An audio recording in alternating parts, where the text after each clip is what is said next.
it does appear, at least momentarily, that skid steer is going for the guy in the truck, right? Yeah. Which, I mean, he is going to demolish that truck. We are the Armed Attorneys. Today we're talking about Killdozer 2.0 in Lincoln, Nebraska. And, what happens if you find yourself in this scenario? Would a use of deadly force be justified under the circumstances? It's some unreasonable circumstances, so it's one of those kind of outliers that we got to talk through. And I don't know that it makes sense on its face, so we have to go through it. But before we begin, show your support for the Second Amendment by hitting that like button. And Killdozer 2.0 caused a lot of property damage. And you know what else is really expensive? Having your identity stolen. That's why today's video is brought to you by our friends over at Aura. In 2022, the US FTC reported that Americans lost $8.8 billion to identity theft and fraud, a 49% increase over 2021. But you can protect yourself for a fraction of the cost. That's why I'm excited to tell you about today's sponsor, Aura. You've heard me tell this story before.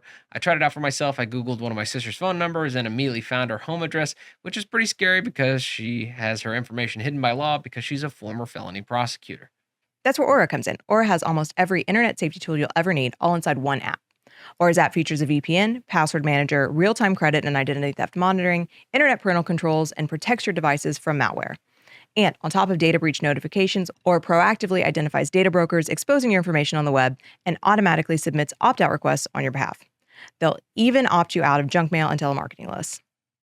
Let Aura do the hard work of keeping you safe online. If you sign up right now, Aura will give you a 2-week free trial with our link. Go to aura.com/armedattorneys or check it out, linked in the description below. All right, this is a wild situation. So let's just start with the video. Watch this. Dude's gonna take out the car.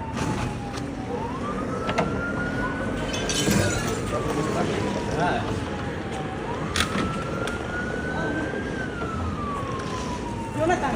Oh my god! Oh my god!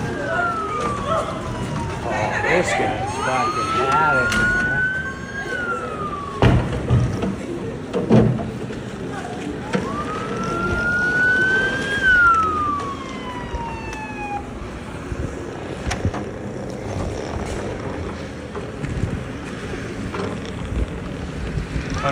Gunshots, back up.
So lots going on here. We've got property damage. We've got threats against persons.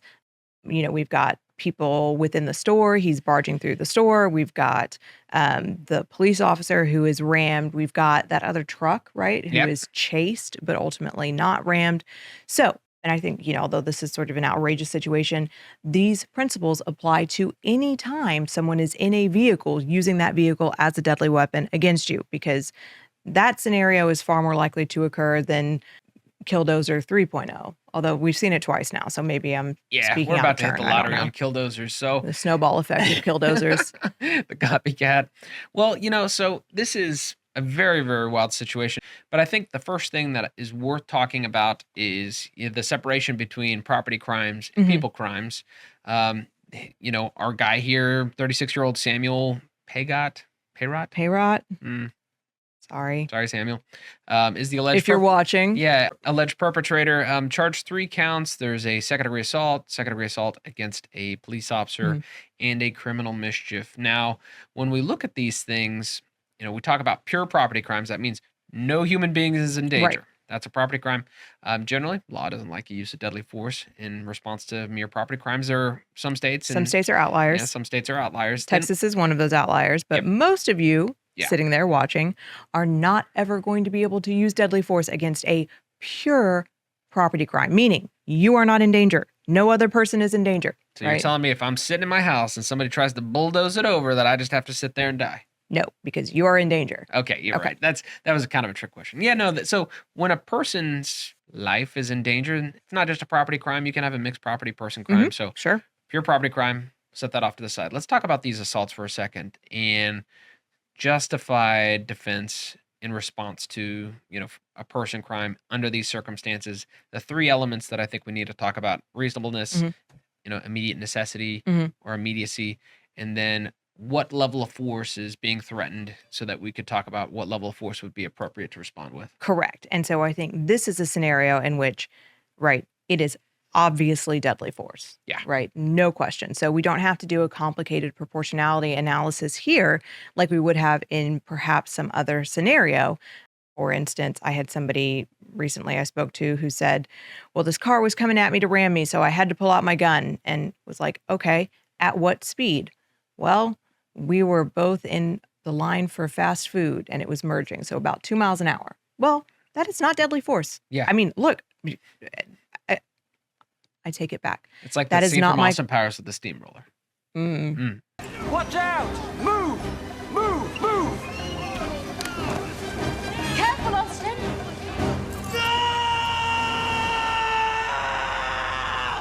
But that is not my call, right? That is the jury's call. But I do believe that a jury's going to say, not deadly force. You shoot someone who's coming at 2 miles an hour trying to get in front of you from the Chick-fil-A line, you are not going to have used proportional force. So no question here, right? I mean, this is definitely deadly force. So I think maybe even take it person by person, right? That officer, as skid steer is coming right towards him, he starts shooting. Is he justified? I would say probably yes. Yeah, oh, absolutely. And that it happened so fast. To Yeah. me, that's the very clear-cut moment in this is he goes right for that officer. It is quick, it is dangerous, it is immediate, it is deadly force. Yeah, right? and they exercised a lot of restraint here, and Mhm. it's bizarre, especially when we have these kind of outlier self-defense situations. How is a reasonable person supposed to act under very unreasonable circumstances?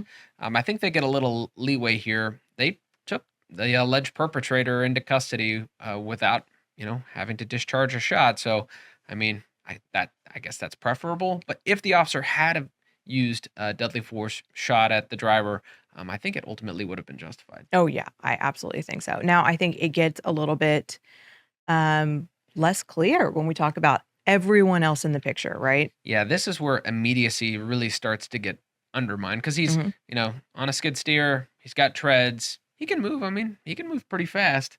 But those things, I mean, they're still restrained by stairwells, and these folks are standing. It looks like inside of a Home Depot filming this guy.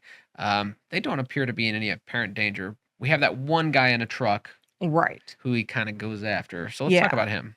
Yeah, because I think he's the middle case. I mean, I think we can go ahead and say like people in the building Mhm. when he sort of like comes in, breaks glass, and then immediately backs back out. Those people shooting probably not reasonable and immediately necessary. Right. Right. Because they were very briefly in some danger, but then the danger very quickly ceased. Yeah, I have right? one caveat for them, but keep going. Okay. But I think that the gray area to me in my mind is guy in the truck because Yeah. it does appear, at least momentarily, that skid steer is going for the guy in the truck, right? Yeah. Which I mean, he is going to demolish that truck, and that is threat of deadly force, right? Yeah. So the caveat I have for our people on the porch or defensive third person. Mhm. So that's the only not if they were to be Mhm. acting in self defense, it wouldn't be on their own behalf. It would be because maybe Yeah. the police officer, maybe that guy in the truck. Okay. Yep. Like it. So then the question becomes for truck guy, and I think the element before us here is immediacy. Mhm. Is it immediate? And you have kind of a gut check test when it comes to this stuff? I do, only because people ask these questions and they want it broken down for them when they're anticipating, well, what would I do in this situation? And how do I know? How do I know I'm not going to end up in a courtroom? And the answer is you don't know you're not going to end up in a courtroom. And ending up in a courtroom is very, very unfair. Had pickup truck guy shot and killed skid steer guy, would he end up in a courtroom? And the answer is maybe. I mean, actually, we know a lawyer from Nebraska. We were just talking to him last week, who is very pessimistic about just like Nebraska's really not as red as you would think, and they have a lot of issues here. Where, yeah, I mean, there's a chance that particularly, DA of in big cities is going to bring you to account for that. And so, truck guy, if he shoots and kills this guy coming at him in this Killdozer, how did he know it was immediate? What is that jury going to say? And, my answer to people is generally like, if in your gut, you know, if you don't pull that trigger right that second, you are going to die. That's all you can do, right? And then you have to put that in the hands of your jury. And what is terrible is you're going to have to sit up on the stand and you're going to have to voice to them, I knew I was going to die. And they're going to look at the video and they're going to look at you and they're going to pick apart the tiny inflections in your voice to see if they think you're lying. They're going to pick apart every second of that video. They're going to look at things that you could not have seen. They're going to look at things that you could not have processed because of the adrenaline in your body and decide whether or not you're going to go to prison for the rest of your life. Yeah, and I think that gut check test extends to defensive third persons. If you, we're talking about reasonable immediate necessity in response to unlawful deadly force in this situation. If you in your gut know that this third person is going to die if you do not intervene and you end up using deadly force to stop the threat, that's kind of the same. The same test kind of applies to defensive third person. So going back to our people standing up, maybe safely in the store or safely up on kind of a ledge, that's the kind of analysis we look at for them. But absent some person being threatened, let's say our police officer is not down there, our white truck guy's not down there, and he's just running around crashing into stuff. No person is in danger.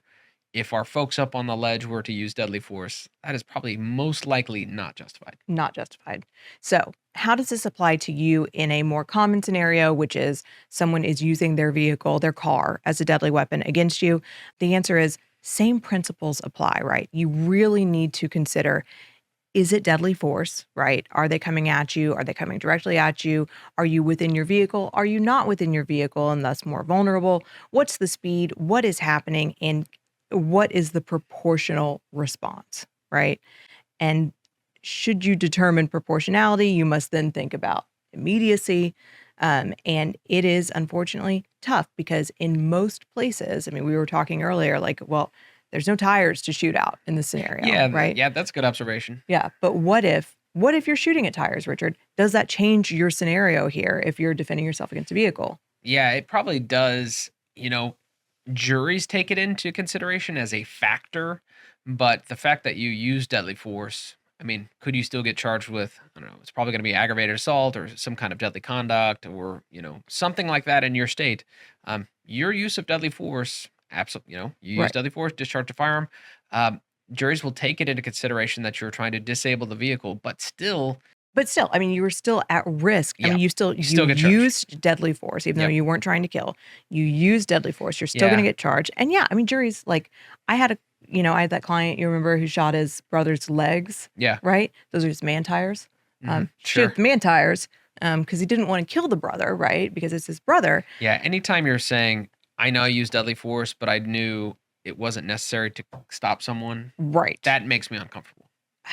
See, But legally, we had the Montgomery yes. County case where we had the guy shoot out 3 tires with 4 shots. And they Right. Yeah, that was prosecuted him. amazing. But he was found not guilty. That's right. But I mean, so yes, I mean, that is legally where your shot placement makes no difference, right? You can shoot someone, you can riddle their legs with bullets, or you can, put one through the center mass. And legally, it does not matter. You use deadly force. The only thing that matters is did they live or die? Either way, right? Yeah. But does a jury care? Absolutely, a jury cares. Yeah. Absolutely, a jury cares. And so that's tough because, are you, I mean, in your experience, do you win jury trials on the law or do you win jury trials on emotion? Yeah, totally emotion. It's emotion. Yeah, Which so, is terrifying. But I think it's fair to say that Killdozer attacks are on the rise. We went That is fair to we say. went several 100,000 years before we had Marvin Haymeyer.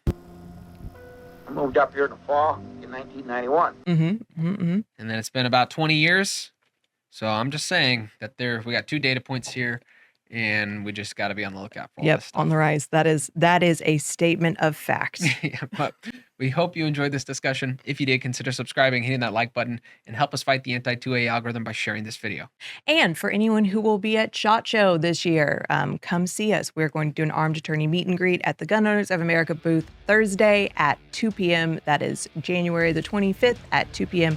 We'd be happy to see you. And until next time, we're the armed attorneys. All right, Jen, we're starting over. Scrap it. Scrap it. You ready? Yep.